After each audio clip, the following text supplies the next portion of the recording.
శ్రీ సాయినాథాయ నమః. శ్రీ సాయి సచ్చరిత్రం 11వ అధ్యాయం. సాయి సగుణ బ్రహ్మస్వరూపుడు. డాక్టర్ పండిట్ గారి పూజ. హాజీ సిద్దీక్ ఫాల్కే. పంచభూతములు బాబా స్వాధీనము. సగుణ బ్రహ్మస్వరూపమే శ్రీ సాయిబాబా. భగవంతుడు లేదా బ్రహ్మము రెండు విధములుగా అవతరింపవచ్చును. నిర్గుణ స్వరూపము, సగుణ స్వరూపము. నిర్గుణ స్వరూపమునకు ఆకారము లేదు, సగుణ స్వరూపమునకు ఆకారము కలదు. రెండును పరబ్రహ్మము యొక్క స్వరూపములే. మొదటి దానిని కొందరు ధ్యానింతురు, రెండవ దానిని కొందరు పూజింతురు. భగవద్గీత 12వ అధ్యాయములో సగుణ స్వరూపమును పూజించుటయే సులభమని కలదు. కావున దానినే అనుసరించవచ్చునని చెప్పిరి. మనుష్యుడు ఆకారము కలిగి ఉన్నాడు కావున సహజముగా భగవంతుని కూడా ఆకారముతో సగుణ స్వరూపునిగా భావించి పూజించుట సులభము. కొంతకాలము వరకు సగుణ స్వరూపమగు బ్రహ్మమును పూజించిన గాని మన భక్తి ప్రేమలు వృద్ధి చెందవు. క్రమముగా ఆ భక్తి నిర్గుణ స్వరూపమగు పరబ్రహ్మ ఉపాసనకు దారితీయును. విగ్రహము, యజ్ఞవేదిక, అగ్ని, వెలుతురు, సూర్యుడు, నీరు, బ్రహ్మము ఈ 7 పూజనీయములు. కాని సద్గురువు వీని అన్నిటికంటే ఉత్కృష్టుడు. అట్టి సద్గురుడైన సాయినాథుని మనమున ధ్యానించెదముగాక. వారు రూపుదాల్చిన వైరాగ్యము, నిజభక్తులకు విశ్రాంతి ధామము. వారి వాక్కులయందు మనకు గల భక్తియే ఆసనముగా, మన కోరికలన్నీయూ విసర్జించుటయే పూజా సంకల్పముగా చేసి వారిని ఉపాసింతుముగాక. కొందరు సాయిబాబా ఒక భగవద్భక్తుడు అనెదరు, కొందరు మహాభాగవతుడు అందురు. కాని మాకు మాత్రము బాబా సాక్షాత్తు భగవంతుని అవతారమే. వారు క్షమాశీలులు, క్రోధరహితులు, రుజువర్తనులు, శాంతమూర్తులు, నిశ్చలులు, నిత్య సంతుష్టులు. శ్రీ సాయిబాబా ఆకారముతో కనిపించినప్పటికీ వాస్తవమునకు వారు నిరాకార స్వరూపులు, నిర్వికారులు, నిస్సంగులు, నిత్యముక్తులు. గంగానది సాగర సంగమం చేయపోవుటకు ముందు దారిలో తాపార్తులకు చల్లదనాన్నిస్తూ, చెట్లు చేమలకు జీవాన్నిస్తూ, ఎందరో దాహార్తుల దాహాన్ని తీర్చుచూ సాగిపోతున్నటులే సాయిబాబా వంటి మహాత్ములు తమ జీవన గమనంలో జనులకు సుఖశాంతులను ప్రసాదించుచూ జగత్తును పావనం చేస్తున్నారు. భగవద్గీత యందు శ్రీకృష్ణుడు మహాత్ములు తన ఆత్మ అనియు, తన సజీవ ప్రతిమ అనియు, తానే వారనియు వారే తాననియు నుడివియున్నాడు. వర్ణింపనలవి కాని ఆ సచ్చిదానంద స్వరూపమే షిరిడీలో సాయిబాబా రూపమున అవతరించెను. శృతులు బ్రహ్మమును ఆనంద స్వరూపముగా వర్ణించుచున్నవి తైత్తరీయ ఉపనిషత్తులు. ఈ సంగతి పుస్తకములందు చదువుచున్నాము. కాని భక్తులు ఈ ఆనంద స్వరూపమును షిరిడీలో అనుభవించిరి. సర్వమునకు ఆధారభూతమగు బాబా ఉపాధిరహితుడు. వారు తమ ఆసనము కొరకు ఒక గోనె సంచిని ఉపయోగించడివారు. భక్తులు దానిపై చిన్న పరుపు వేసి ఆనుకొనుటకు చిన్న బాలేసును సమకూర్చిరి. బాబా తన భక్తుల కోరికను మన్నించి వారి వారి భావాన్ననుసరించి తనను పూజించుటకు ఎట్టి అభ్యంతరమూ చూపకుండెను. కొందరు చామరములతోనూ, కొందరు విసనకర్రలతోనూ విసరుచుండిరి. కొందరు సంగీత వాద్యములను మ్రోగించుచుండిరి. కొందరు వారికి అర్ఘ్యపాద్యములను సమర్పించుచుండిరి. కొందరు వారికి చందనము అత్తరు పూయుచుండిరి. కొందరు తాంబూలములు సమర్పించుచుండిరి. కొందరు నైవేద్యము సమర్పించుచుండిరి. షిరిడీలో నివసించుచున్నట్లు కాన్పించినప్పటికీ వారు సర్వాంతర్యామి. ఎక్కడ చూచినను వారే ఉండువారు. భక్తులు బాబా యొక్క సర్వాంతర్యామిత్వమును ప్రతిరోజు అనుభవించుచుండెడివారు. సర్వాంతర్యామియగు ఆ సద్గురుమూర్తికి మా వినయపూర్వక సాష్టాంగ నమస్కారములు. డాక్టర్ పండితుని పూజ. తాత్యాసాహెబ్ నూల్కర్ మిత్రుడైన డాక్టర్ పండిత్ ఒకసారి బాబా దర్శనమునకై షిరిడీ వచ్చెను.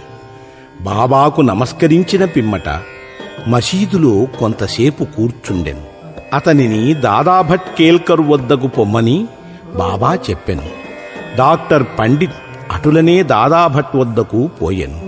దాదాభట్ అతనిని సగౌరవంగా ఆహ్వానించెను. బాబాను పూజించుటకై పూజా సామగ్రి పళ్ళెముతో దాదాభట్ మసీదుకు వచ్చెను. డాక్టర్ పండిత్ కూడా అతనిని అనుసరించెను. దాదాభట్ బాబాను పూజించెను. అంతకు మునుపు ఎవ్వరునూ బాబా నుదుటిపై చందనము పూయుటకు సాహసించలేదు. ఒక్క మహల్సాపతి మాత్రమే బాబా కంఠమునకు చందనము పూయుచుండెను. కాని ఈ అమాయక భక్తుడగు డాక్టర్ పండిత్ దాదాభట్ యొక్క పూజాపళ్ళెరము నుండి చందనమును తీసుకుని బాబా నుదుటిపై త్రిపుండ్రాకారముగా వ్రాసెను. అందరికీ ఆశ్చర్యము కలుగునట్లు బాబా ఒక్క మాటైనను అనక ఊరకుండెను. ఆనాడు సాయంకాలము దాదాభట్ బాబాను ఇట్లడిగెను, బాబా, మేమెవరైనా మీ నుదుటిపై చందనము పూయుదుము అన్నా నిరాకరింతురే. డాక్టర్ పండితు రాయగా ఈనాడు ఏల ఊరకుంటిరి.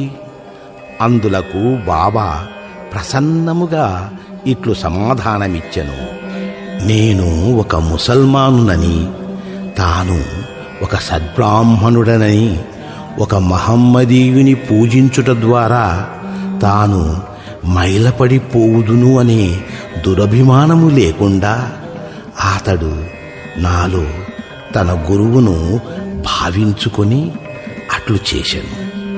అతని నిష్కల్మష భక్తి నన్ను కట్టి పడవేసినది. అతనికి నేనెట్లు అడ్డు చెప్పగలను? దాదాభట్ ఆ తరువాత డాక్టర్ పండిత్ని ప్రశ్నించగా అతడు బాబాను తన గురువుగా భావించి తన గురువునకు వనరించినట్లు బాబా నుదుటిపై త్రిపుండ్రమును వ్రాసితిని అనెను. భక్తులు వారి వారి భావానుసారము తమను ఆరాధించుటకు బాబా సమ్మతించినను ఒక్కొక్కసారి వారు మిక్కిలి వింతగా ప్రవర్తించువారు. ఒక్కొక్కప్పుడు పూజాద్రవ్యముల పళ్ళెమును విసిరివేయుచు ఉగ్రావతారమును దాల్చడివారు. అట్టి సమయములలో బాబాను సమీపించుటకు కూడా ఎవ్వరికీ ధైర్యము చాలెడిది కాదు. ఒక్కొక్కప్పుడు భక్తులను తిట్టుచుండెను. ఒక్కొక్కప్పుడు మైనము కంటే మెత్తగా కనిపించడివారు. అప్పుడు వారు శాంతి క్షమలకు ప్రతిరూపం వలె కాన్పించుచుండిరి. బయటికి కోపముతో ఊగిపోవుచు కళ్ళు ఎర్రచేసినప్పటికీ వారి హృదయం మాత్రము మాతృహృదయము వలె అనురాగమయము. వెంటనే వారు తమ భక్తులను ప్రేమతో దగ్గర తీసి, నేనెప్పుడు ఎవరినైనా కోపించి ఎరుగను. తల్లి తన బిడ్డలను ఎక్కడైనా తరిమివేయునా? సముద్రము తనను చేరు నదులను ఎప్పుడైనా తిరుగగొట్టునా? నేను మిమ్ములను ఎందుకు నిరాదరించెదను? నేనెప్పుడు మీ యోగక్షేమములని అపేక్షించెదను. నేను మీ సేవకుడను.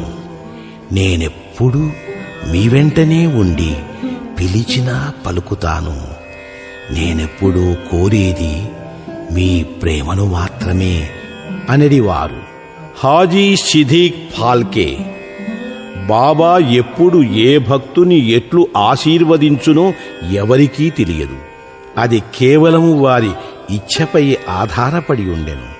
హాజీ సిద్దీక్ ఫాల్కే కథ ఇందుకు ఉదాహరణము. సిద్దీక్ ఫాల్కే యను మహమ్మదీయుడు కళ్యాణ్ నివాసి. మక్కా మదీనా యాత్రలు చేసిన పిమ్మట షిరిడీ చేరెను.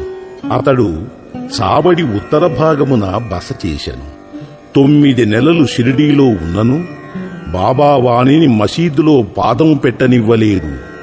అతడు మసీదు ముందున్న ఖాళీ జాగాలో కూర్చునుచుండెను. ఫాల్కే మిక్కిలి నిరాశా నిస్పృహలకు లోనయ్యను. ఏమి చేయుటకు అతనికి తోచకుండెను.